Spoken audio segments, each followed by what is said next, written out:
अब तक आप सबने देखा ज्ञानचंद रानी के साथ सो गया, अब इससे आगे।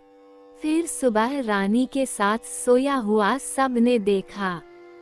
कौन है यह नामुराद जिसने हमारी राज रानी के साथ और हमारी शानो शौकत में ये गुस्ताखी की है? इस गुस्ताख को तुरंत गिरफ्तार कर लो और दरबार में पेश करो।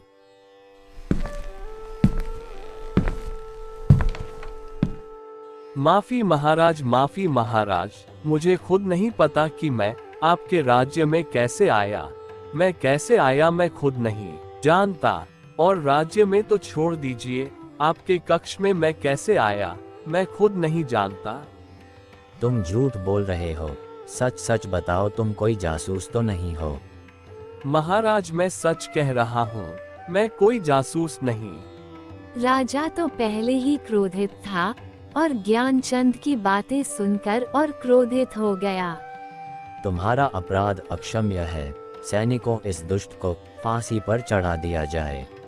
महाराज महाराज मैं नहीं जानता कि मैं यहाँ कैसे पहुँच गया और आपके किसी पहरेदार ने मुझे रोका क्यों नहीं, लेकिन मैं इतना जानता हूँ कि आज मेरी मृत्यु होने वाली है और होने जा रही है।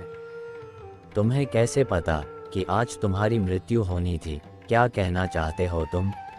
महाराज मेरा क्या, किसी भी सामान्य व्यक्ति का इतना साहस कैसे हो सकता है कि वह राजा की उपस्थिति में के कक्ष में रानी के बगल में सो जाए? ये तो सरासर आत्महत्या होगी। मैं दूसरे राज्य से इस राज्य में आत्महत्या करने क्यों आऊंगा? अगर तुम्हें ये पता है तो तुम हमारे कक्ष में क्यों आए? महाराज मैं आपको सारी बातें सच सच बताता हूँ और पिछले 6 महीने में हुई सारी बात बताता हूँ। ज्ञानचंद राजा को सारी बात बताता है जो उसके साथ हुई।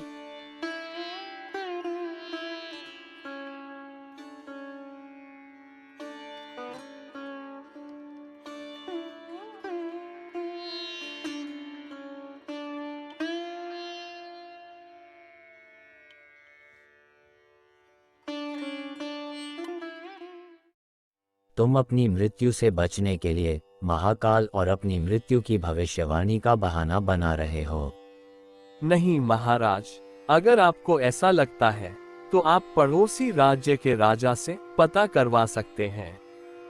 यदि तुम्हारी बात सत्य है और आज तुम्हारी मृत्यु का दिन है जैसा तुमने कहा, तो मैं तुम्हारी मृत्यु का कारण नहीं बनूंगा। लेकिन यदि तुम झूठ बोल रहे हो तो निश्चित ही आज तुम्हारी मृत्यु होगी। पड़ोसी राज्य के हमारे मित्र हैं, हम अभी अपने सैनिकों को वहां भेजकर तुम्हारी कई बातों का पता लगवाते हैं। सिपाही दूसरे राज्य जाकर वापस आते हैं। महाराज ज्ञानचंद जो कह रहा है वह सही कह रहा है। दूसरे राज्य के राजा ने ज्ञानचंद को अपने महल में ही रहने की पूर्ण व्यवस्था दे रखी थी। पिछले 6 महीने से ये राजा का मेहमान था। कल रात राजा स्वयं इससे अंतिम बार कक्ष में मिले थे और उसके बाद यह इस राज्य में कैसे पहुंचा इसकी जानकारी किसी को नहीं।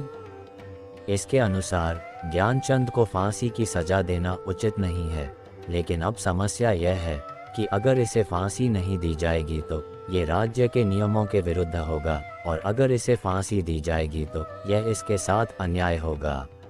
महाराज ज्ञानचंद को कच्चे सूत के एक धागे से फांसी लगवा दे, जिससे आपके वचन का मान रहेगा, और कच्चे सूत के धागे से लगी फांसी से ज्ञानचंद की मृत्यु भी नहीं होगी।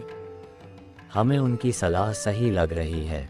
ज्ञानचंद को कच्चे सूत के एक धागे से फांसी पर लटका दिया जाए। महाराज महाराज आपकी जय हो और आपके न्याय की भी जय हो। मैं आपके न्याय से बहुत खुश हूँ। मुझे पूरा विश्वास है कि कच्चे सूत के धागे से मेरी मृत्यु नहीं होगी। मैं खुशी खुशी आपकी दी हुई इस फांसी की सजा को स्वीकार करता हूँ। जैसे ही ज्ञानचंद को फांसी दी गई, कच्चे सूत का धागा टूट गया, लेकिन टूटने से पहले उसने अपना काम कर दिया। ज्ञानचंद के गले की नस कट चुकी थी और वह जमीन पर जा पड़ा और देखते ही देखते उसका शरीर शांत हो गया। विश्वास नहीं हो रहा कि एक कमजोर से धागे से किसी की मृत्यु हो सकती है। नियति ने अपना काम कर दिया है। जो होना होता है वो होकर ही रहता है।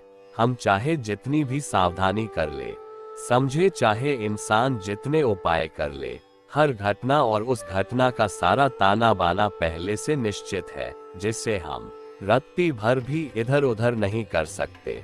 इसलिए ईश्वर ने हमें भविष्य जानने की क्षमता नहीं दी है, ताकि हम अपने जीवन को ज्यादा बेहतर तरीके से जी सके। सैनिकों, ज्ञानचंद के पार्थिव शरीर को पूरे सम्मान के साथ पड़ोसी राज्य में उसके घर ले जाया जाए और उसके परिवार की यथोचित सहायता की जाए।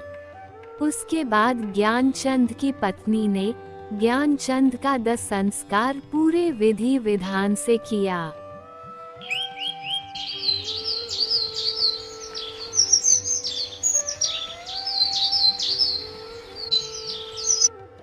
वीडियो पसंद आए हो तो वीडियो को लाइक करके चैनल को सब्सक्राइब करके एक प्यारा सा कमेंट करना ना भूलना। तो मिलते हैं ऐसे ही अगली प्यारी सी वीडियो में।